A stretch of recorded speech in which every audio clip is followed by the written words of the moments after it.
As you may know, my plan for a month-long trip to Florence is to take the trains everywhere.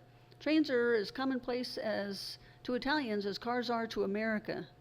Train lines are dedicated to passenger travel, so industrial trains hauling boxcars of commercial products and coal will use a whole different set of tracks and won't bog everything down. That's why the trains in Italy are so easy and such a great experience.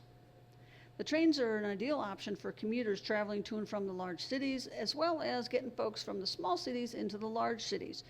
And I'm going to take advantage of all these options when I travel in and around Florence. So what I'm going to show you is how I research whether or not one of those small little towns on the train line is worth a visit.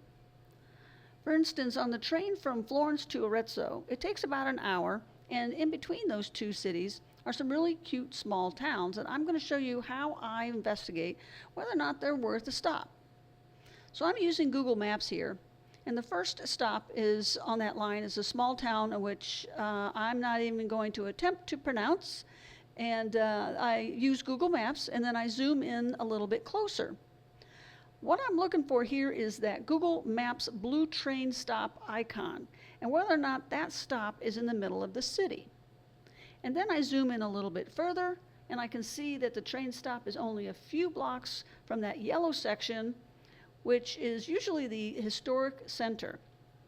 In and around that area, while walking to and from the train station, that's where I'm going to spot different places to have a cappuccino or stop and have lunch and just do some general shopping. The next stop down the train track is another Valdarno city, and I again use Google Maps to zoom in. Now I'm looking for that blue train station icon, and I zoom in even further and look at how close it is to the shopping and the walking in the historic district. And as you can see, it's only a few blocks from everything that I would want to see, and again, another perfect opportunity to stop, wander around, and have some lunch. Also in Google Maps, a lot of times the page will show up with some token touristy pictures on what the town may have to offer. And that gives me an idea of some of the historical buildings that I'll see, and how it could be very, very quaint to just wander around and adventure. And the last stop before Arezzo is Montevarchi, and again I zoom in, look to see where the train station is actually located, and zooming in even further, see how close it is to all the historic things, the quaint things, and a great opportunity for some shopping and some dining.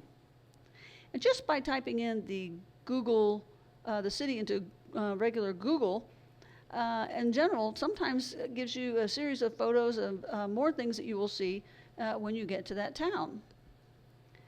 So this gives you an idea of the three small, quaint towns in between Florence and Arezzo, and how each of them have a wonderful opportunity to see the quaint little historic central piazzas, find a cute place to have lunch, and I'm only 30 minutes from Florence.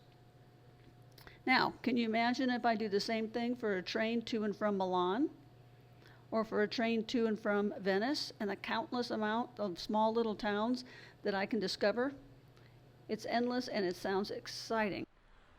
Well, I hope you enjoyed this video. I had a lot of fun making it, and I hope it inspires you to think about traveling on your own solo.